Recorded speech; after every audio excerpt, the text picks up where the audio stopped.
तोंडात बोट नको घालू. मनू शी बाबा ऐकतच नाही. हे अरे यार, दात घासते का? आता कोणती वेळ आहे तुझी दात घासायची?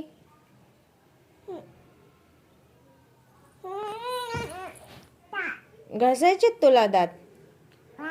दात घासायचे? दात घासायचे तुला? कोणासारखे दात घासते तू? आजोबासारखे? कुणी घासले होते असे दात बोटानी?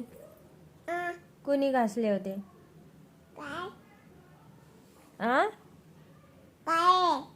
काय दात कुणी घासले होते? असे दात कोणी घासले होते बोटानी? आत्ता घासत होती तू?